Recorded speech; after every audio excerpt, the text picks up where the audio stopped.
Everybody, welcome to Outlier On Air, episode 405.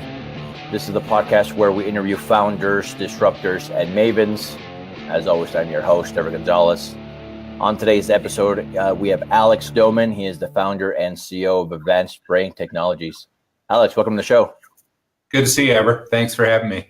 Yeah, for sure. We've had you on the show. It's been 2.5 years, 3 years, maybe. It's been a while. Back in the beginning, yeah.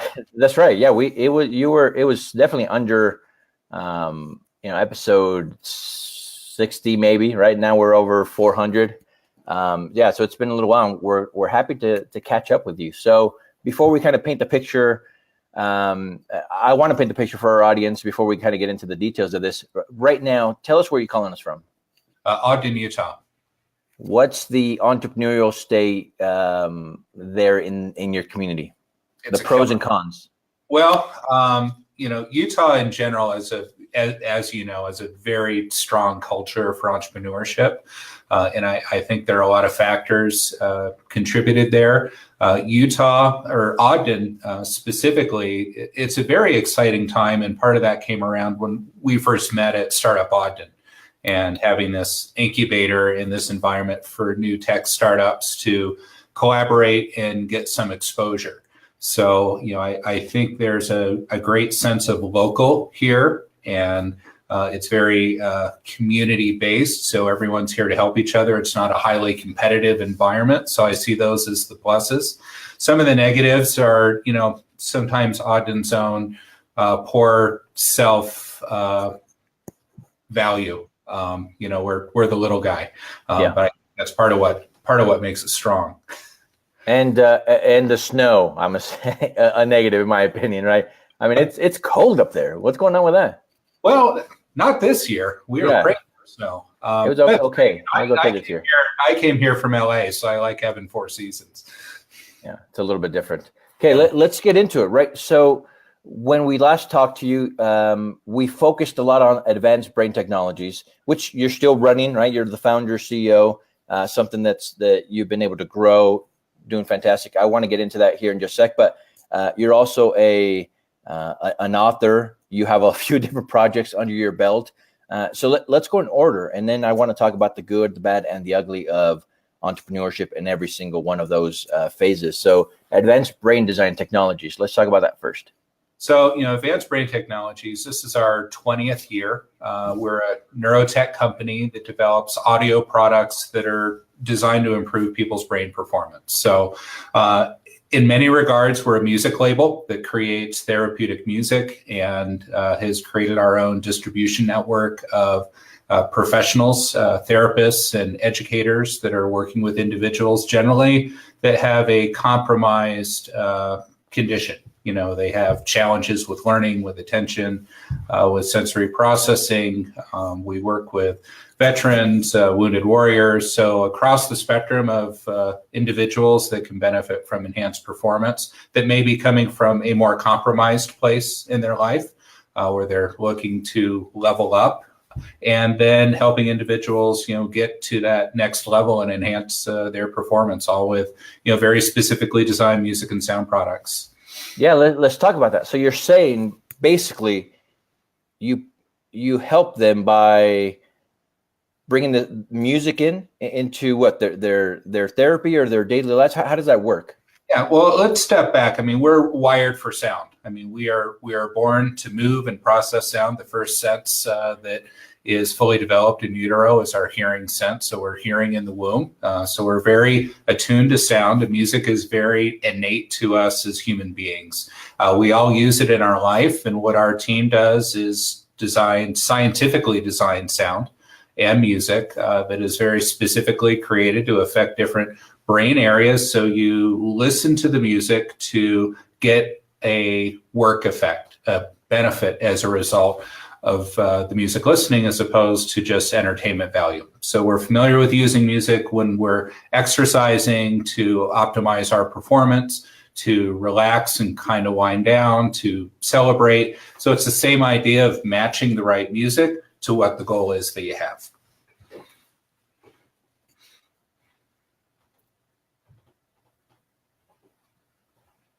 You froze there on me for a sec, but basically, let's talk about this. 20 years you've been doing this. How has the science or even tech changed in the last 20 years? And is it pretty much the same, or are you in a completely new ballgame? It's a completely new ballgame. I think, first of all, one of the interesting challenges has been for us is we've needed to educate a market. The idea that music can be specifically designed to affect different changes in the brain and in performance in our life is a concept people weren't really buying into 20 years ago when we started. So we've had to do a lot of market education. We had to create a business model, our own means of distribution. So we really had to do everything from the ground up. And when we started in '98, our delivery vehicle was CD media. So we were pressing a lot of compact discs. So we were CDs from '99 until 2007 when we moved to digital media players. And we moved to digital media players maybe a little late than one would expect, considering the iPod came out in 2001. But our market gets really comfortable with the technology it knows and is familiar. So new technology adoption, we've always pushed our customers a little faster than they've wanted to go. And then once they get there, they're really happy with the new delivery medium. But that's been one of our challenges. And today, it's very different because we have an online streaming platform with native mobile apps. So rather than buying a compact disc, either you're getting a digital media player or you've got a subscription and we're streaming to your mobile device. So with this that you're doing, right, 20 years, obviously it's continuing to grow. You're trying to keep up with all the changes in tech and different things, and even the science behind it. Has it changed any as far as things that you were doing maybe 20 years ago that you're not now because of research and those type of things? Yeah, a lot of what we thought was true isn't. Really, it's often the case. There were a lot of assumptions that we made that were incorrect, and there are a lot that are correct. I think what's been really exciting is the field of neuroscience has absolutely exploded in 20 years, and it's now in popular culture. I mean, we're seeing neuroscience studies on the front of major magazines. Just last night, I was watching 60 Minutes, and they had a whole segment on magnetic therapy for depression treatment. So the public awareness around mental health, neuroscience, and enhancing performance and using non-pharmacological methods to improve our condition has really shifted. And we're definitely in a much more health-minded culture now, self-empowered in terms of, seeking solutions to not only remediate difficulties, but to improve our health and perform optimally. And I'm assuming you need to stay up on this type of research and technology to provide the best type of service and platform for your clients, for your audience, those that you're helping. Where does that come from? I mean, with everything you're doing, I'm assuming you have a team behind you, those that are helping put this together. Let's talk about the team for a second and what goes into staying on top of this. I'm assuming something that's moving very, very fast. Yeah, it's not possible to keep up on all the literature yourself. So we're a small team here in Ogden. It's the sales team, it's the marketing team, it's the tech team, and accounting functions. But the way that we work is outside of our core staff, we have a scientific advisory board. Nice. These are made up of professionals around the world that are kind of the top in their field, and neurology and music effects research and psychology and then audiology and the different fields that inform what we do. And then we have adjunct faculty that are therapists that are working in the trenches every day with clients. And what happens is, as we go through these concentric circles of our staff to our advisors to our faculty, and then the providers that are close to 10,000 strong internationally that work with our programs, they see things that are interesting, they feed them into us. So they're kind of serving as our filter. And when we begin to see a few of the same articles pop up from different sources, those are the ones that really get our attention. I know you're working on a lot of different projects, and we'll get into that here in just a sec. But with this company, what keeps you up at night? What keeps me up at night? Pivoting the business into this new subscription model. Really? and not cannibalizing the business that we have today. It's that balance of helping take our customers to the future where we know it needs to go, and we don't want to drag them along kicking and screaming. We want them to embrace this, because in order to grow the work that we're doing, it's got to be more scalable than what it has been with our current delivery model. So I think it's just that market adoption is keeps me up at night. We talked about this 3 years ago, or whenever we had you on the show, and so maybe it's a little bit different. But walk us through the process of what it looks like for somebody to come in. Do you call them patients? Do you call them customers? What do you call them, by the way? Clients. So clients come in. What does that look like? I mean, there are a few different services and things that you do and you help with. On average, what does that look like for a new client? So a new client, it depends on how they're finding us. So if they're discovering us online and they may be researching something to help their child with autism, there's this discovery process, and they get educated through our website and different resources that we have. There'll then be a phone consultation where they'll have a consult to kind of really understand what are the primary areas of concern that we need to focus on to help them, and then to match a solution specifically for them, then to pair them with a professional that's going to provide them the best coaching and observation over that program. So if somebody's coming directly through us, that's a process that can be done in a very short amount of time, and they can be onboarded and using a program within 24 hours. Often they're coming through the therapists and getting educated there, and it's just a different channel. But generally, it's not a very long process.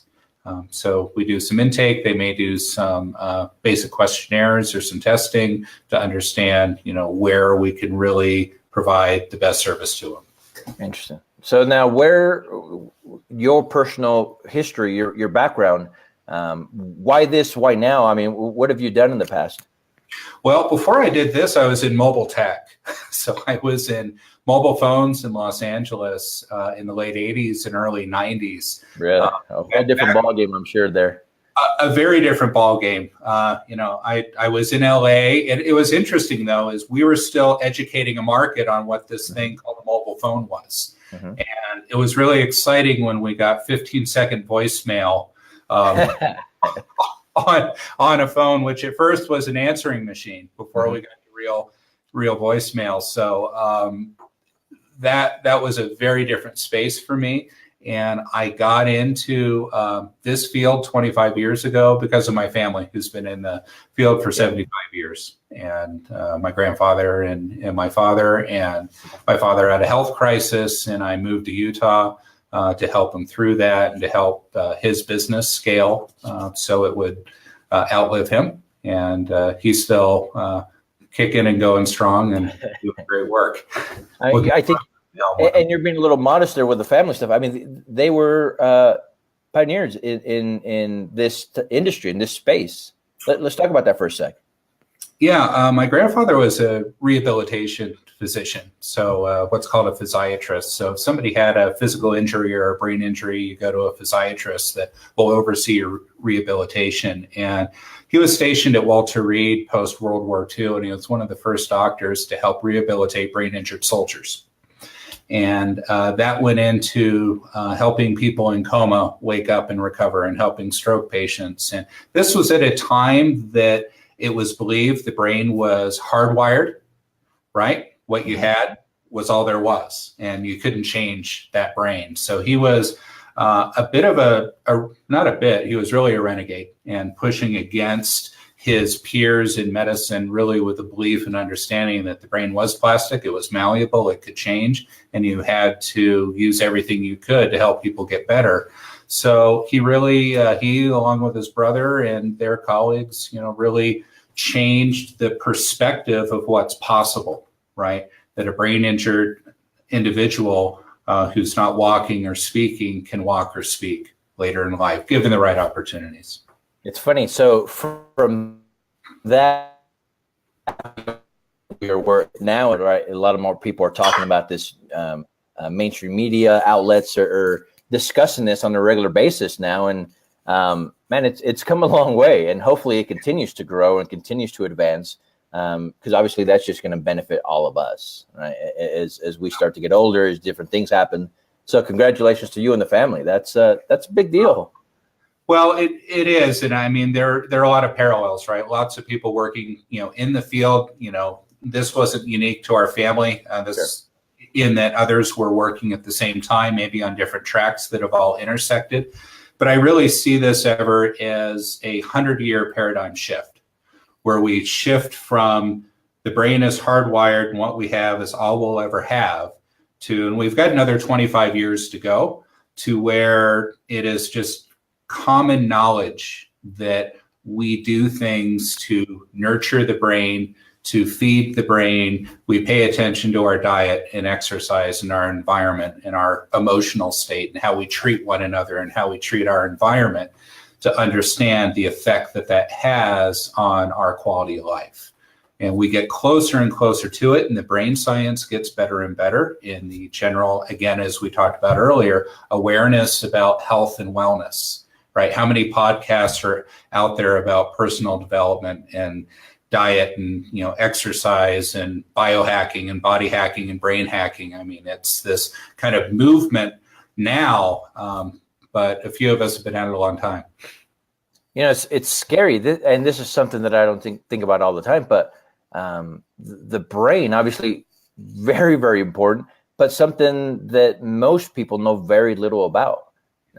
How it works, how we can hack it or make it perform better and all that good stuff. But again, it's stuff like this that kind of gives me hope that the everyday person, right, the people that are busy with jobs and school and all that good stuff, can figure out how to first of all understand it, know the science behind it, know what affects them and how they can improve their performances. And so what are you seeing? What's the biggest gap between the everyday man and learning how to kind of, I don't know if I should use this word, but maybe help me out here for a sec, hack the brain a little bit, right? Or understand it a little bit more?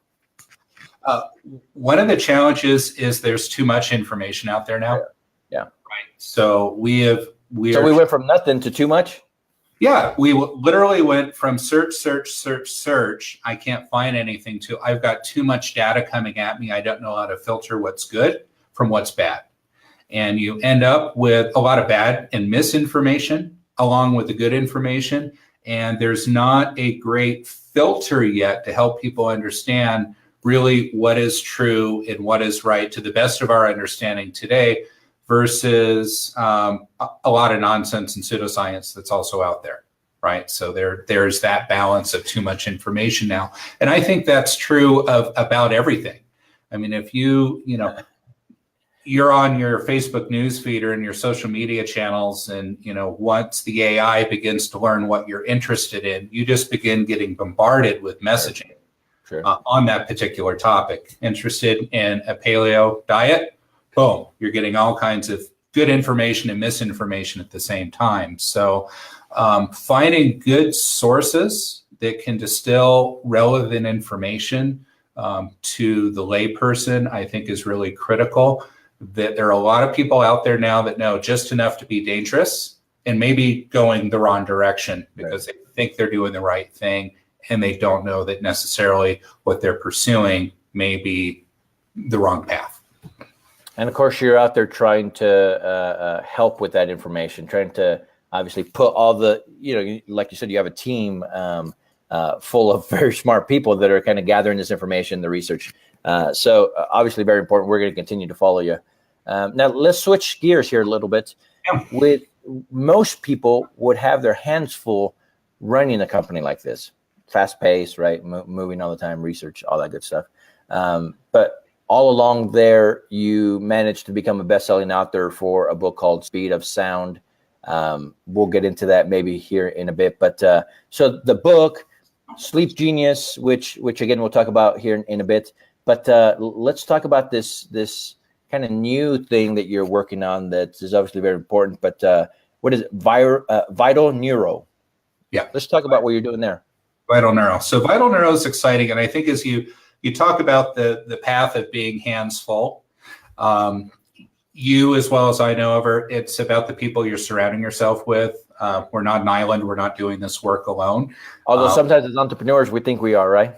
Yeah, we think we are as solopreneurs, but the truth is it's the people around us and our teams that make everything possible.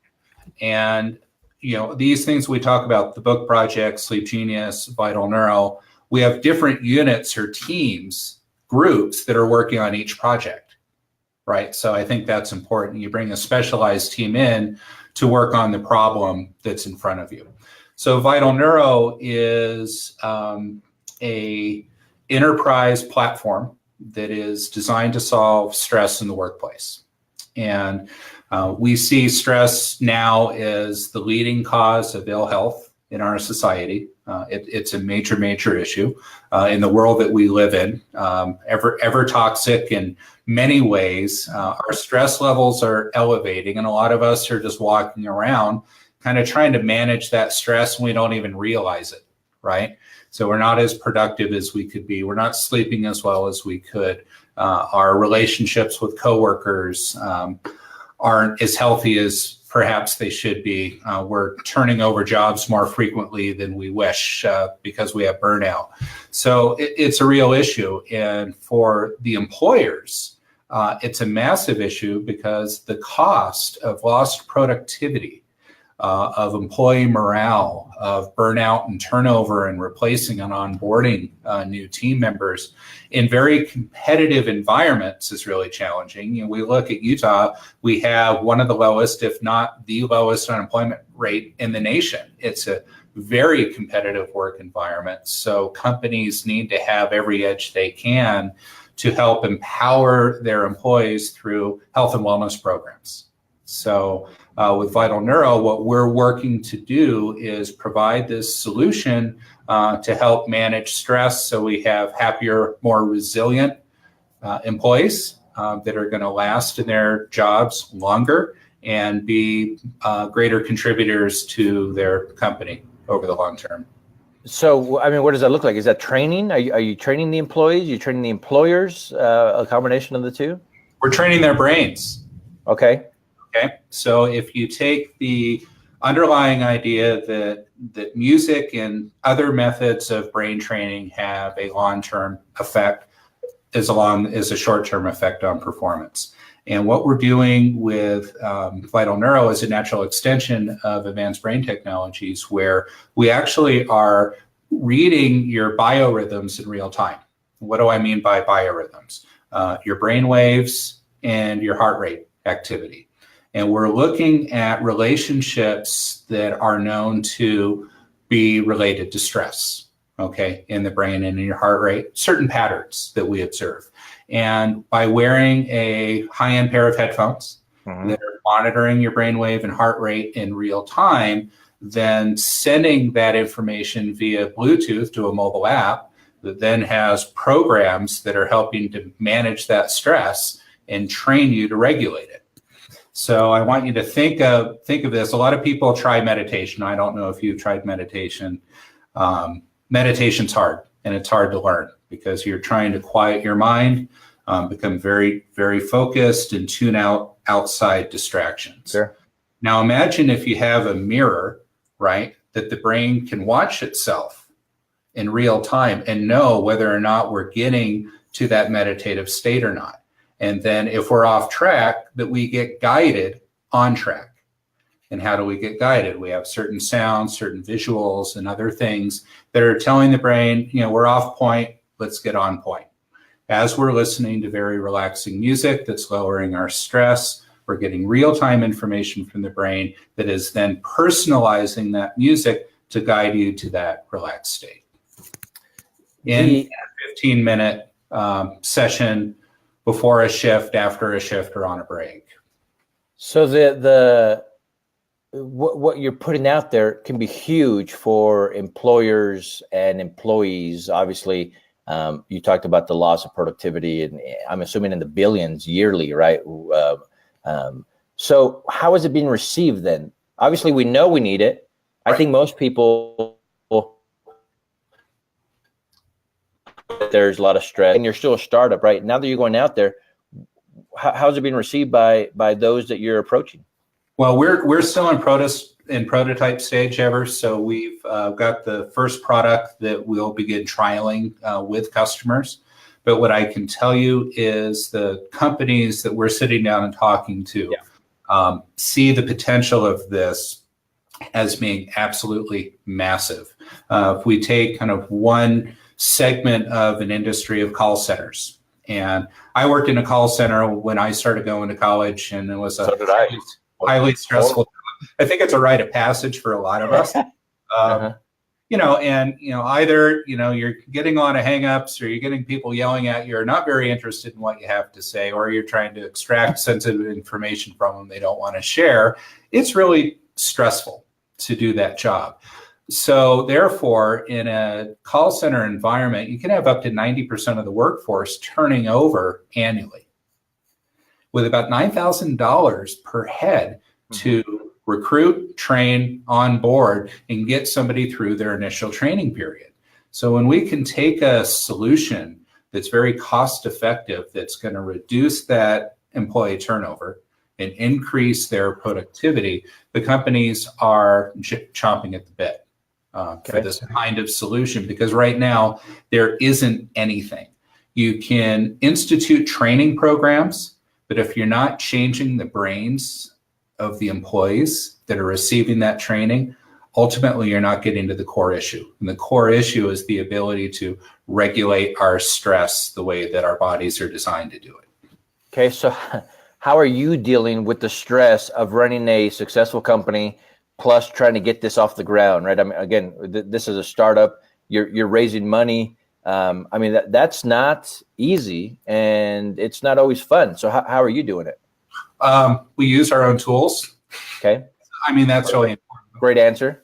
I mean, for me, day to day, it's paying a lot of attention to what I'm eating, getting to the gym, doing sauna therapy, spending quality time, with my family, having that right work-life balance. By design, my home is 5 minutes from my office. Nice. So we've designed a life that allows for this. And there's not a separation of work and family per se. This is what we do as a family. And in the case of Vital Neuro, I have an awesome team of co-founders. So we all divide and conquer. So we have our chief scientist at our lab in New York, who's running one aspect of the business. Our CEO, who we've brought in to help scale this business beyond what I've recognized I can do as a CEO myself, in having him in his role, and our other co-founder, who is actually our first large check writer in our seed fund, digging in and doing whatever he can to fill in the gaps for us and help in corporate strategy. So we've got 4 strong founders working together, meeting, several times a week, and we all take our assignments and regroup and report back and manage that along with the team working around us. So it's all very doable, but we're dealing with very complicated technology. For sure. And trying to create a delightful product that is, plug and play and press start and just let the product do its work is probably the greatest challenge that we have. But we're very committed to doing that, and I think we're going to be successful at that. And so with being a founder and a CEO and those different type of roles that you play, right? And I mean, that really can mean anything. Are you more in the sales part of it, the operations part of it? I mean, where's your role? Where do you feel more comfortable? I'm a product guy, so I like the creative process. So I like seeing the problem and finding the path to solve that problem and lead the product teams in that. I also love marketing, and I love storytelling, and figuring out how do we message the product to the audience that we're going to, and getting that feedback and modifying it as we need to. So I enjoy the deal making side. So I like all aspects of what it means to be an entrepreneur, but the product piece is where I'm really strong. Because we've had a lot of years of doing things and bootstrapping, and creating products for fractions of the cost of what it might take others to do because of the team and the experience that we've had. Sure. Now let's talk about this team process. How do you find and keep all of these very highly motivated, very intelligent individuals, where a lot of them can kind of be out there doing their own thing? I mean, to be able to bring them on and retain them is no small feat. How are you doing it? Shared vision and finding super talented people. So Vital Neuro started with a colleague who's been a friend for close to 20 years. We've been doing projects for a long time. He's a close personal friend, and we've been looking at how we take our joint work and make it have the additive effect of joining it together, right? What do we do with the music and sound along with real-time feedback from the brain to increase performance? So as we did that, was really interesting as we started talking to a few people about it. And people started coming to us. We weren't on a search. We weren't looking for a CEO. A CEO found us. Really? Nice. There's an interesting story there we won't get into now, but he really aggressively wanted to be a part of this. And as I looked at his resume, I said, "Are you kidding me? Why do you want part of this?" Are you kidding me because overqualified or not in that space? I mean, why are you kidding me? So, I mean, we would do anything to put a guy like this as chairman of our board or as our CEO. And, we're a startup, and he's looking at this, and what he saw is a vision greater than we saw for ourselves.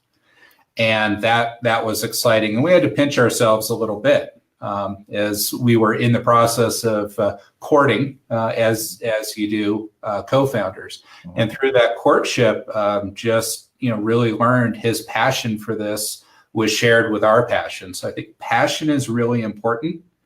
Understanding that we want to do good business and we also want to make a difference in the world. And this isn't another, we're going to save the world mission. We're pragmatic, we're realists, but we think we can make some big changes and have people think different and give them tools to be different. But it is about a shared passion. And no one has to tell on our team the other to go do something. We all work, right? There's self-accountability. Everyone's gotten to a certain stage in their career. They've got a certain track record. You expect everyone to do what they say they can do, and you let them go do it. I like that you mentioned passion. I too have employed very smart people, right? Or have partnered up with those type of people. Excuse me. And it doesn't always necessarily result in the best partner or employee, right? I've had great employees that are very passionate that didn't know anything about media or the space, but they learned and they became great at it because of the passion. And so that is huge. And and it's hard to find people that are passionate that share the same vision. And so obviously you've been able to put this team together. So that's a big congratulations to you for being able to kind of put that together and run it and make it work, right? I'm assuming with a lot of smart people, with a lot of people that have been successful, sometimes egos get in the way, right? Sometimes, but being able to kind of share the passion, I'm assuming helps, and the end goal helps in running all this. Do you consider yourself like a ringmaster, a ringleader there?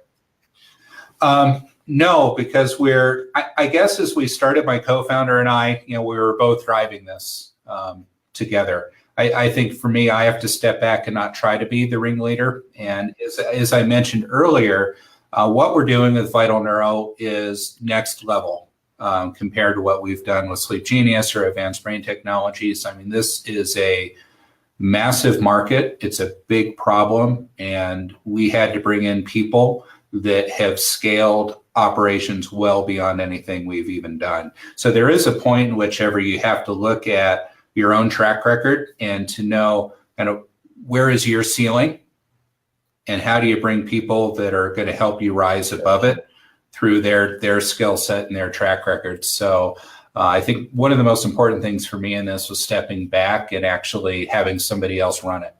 That's hard to do. Yeah. right? You hear your thing. It's your baby, right? You should be able to. It's important to realize when, hey, this is as far as I can go, and if this truly is my baby, maybe it's a little bit time to let go and let others that are a little bit more capable. Was that a gradual thing, or did you come to a head and be like, okay, it's time? And what was that process like? I knew out of the gate. Did you? Good. Because of what we were doing.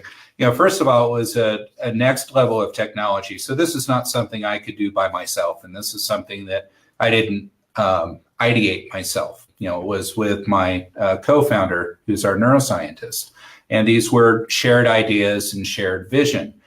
He's a clinician. We scale successful businesses, but smaller successful businesses. And we knew we had to surround ourselves with more money, a highly skilled team with a proven track record that would allow us to attract the money and to scale the business to the next level. And what was really interesting is we were going direct to consumer. This was going to be a consumer product. And as the team began looking at what we had, it was a no. This was an enterprise product, and that was the path. And here was the reason why. So we changed our whole go-to-market strategy very early on. And I was initially very resistant. Then I drank the Kool-Aid and I love it. And I agree. The path that we were going down was the wrong path. It would have required 4 times the funding to do. And based on what we've seen in the market in terms of adoption and what it takes to scale a business direct to consumer in our space to that level, was a very, very slight chance that could happen. So the right move was to be more focused, go to the enterprise where companies that can afford to solve the problem, can pay to solve the problem and are highly motivated to it, and where we know we can contribute to bottom line improvements as well as cultural improvements. So not only do I like that you were able to kind of see that maybe you weren't going to make the right decision, but then the fact that you're able to talk about it as well is huge, I think, right? And, sometimes as founders and CEOs, we're like, everything I say is golden, right? I mean, it's going to be perfect. It's going to be right. But so not only are we wrong sometimes, but here you are talking about it. Congratulations. I mean, that not only helps you grow, but obviously the partners and the employees knowing that they have somebody on their team that can admit maybe when there was a misstep and talk about it publicly. So that's a big kudos to you. Well, I think you've got to be real in everything that you're doing. We don't have all the answers, and it isn't all knowing, and we don't have a crystal ball. And that's where I think it's important is you step back, and you may have a vision, but that doesn't mean the vision can't be more expansive as other people put on the lens with you, and maybe see from the outside the problem a little bit different, and the path a little bit different. We've gone through, and I think it's important that you move fast. And there's this kind of fail fast idea, which I have mixed emotions about.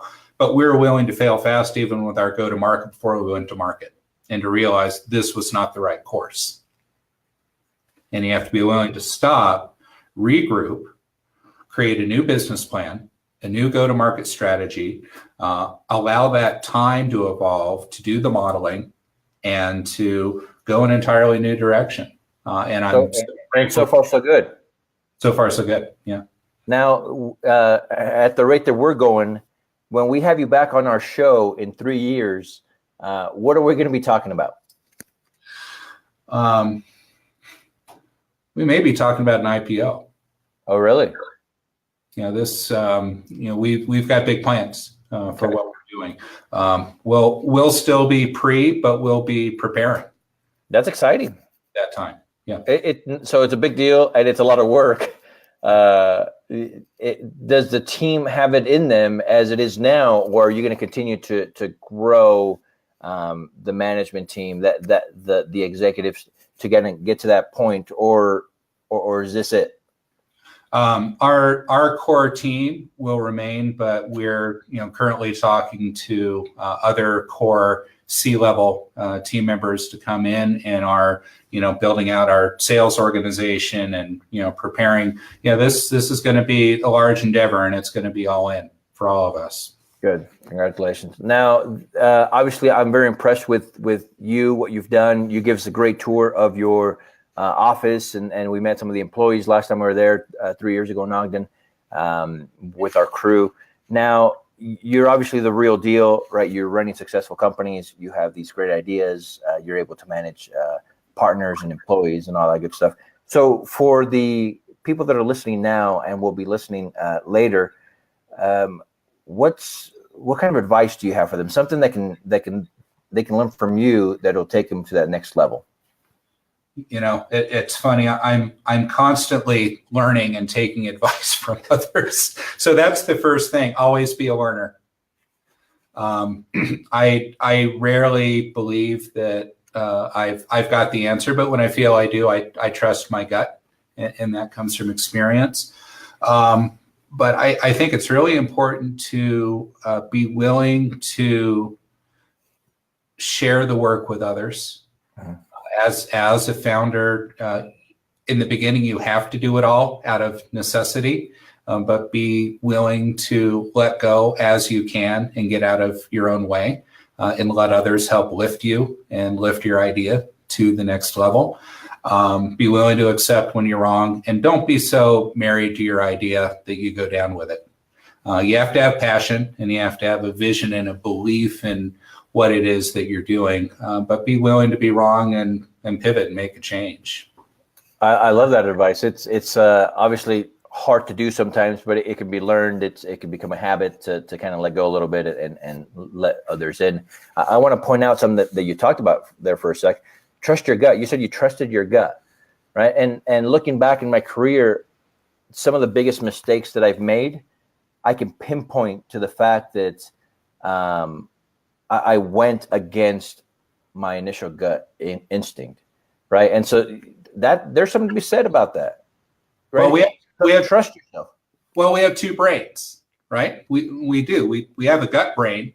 There's 100 million neurons in this enteric nervous system, which is the second nervous system aside from our brain, and it is more foundational. You feel it before you think it. For sure. And if we trust that, but the truth is that comes through experience. Exactly. I like that.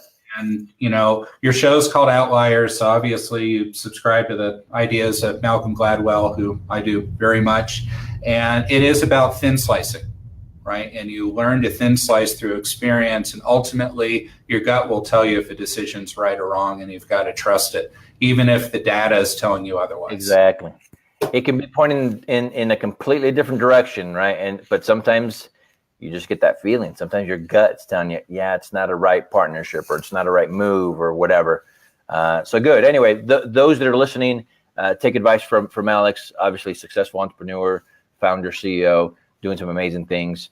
Now, Alex, for those that are listening, that want to get to know you a little bit better, want to connect with the projects that you're working on, where can we find you online? At Alex Doman on Instagram, Facebook, Twitter, LinkedIn, any of the social channels, my blog, alexdoman.com, and you can find links to the company websites from there too. Fantastic. And you're also open to, you're a public speaker. You're out there hitting the road every once in a while. So those of you that are listening that want to connect with him and invite him out to your events, I know that we put on a lot of events. We're going to certainly get Alex down here in St. George or wherever we go for our next events. Alex, hey, this has been a lot of fun. We really appreciate you taking the time to talk to us, for your words of wisdom, for your advice, for the story. No doubt that we will continue to follow you, and we wish you much success. Thanks so much. Always great to see you. All right. Thanks. Outliers. We'll talk to you tomorrow.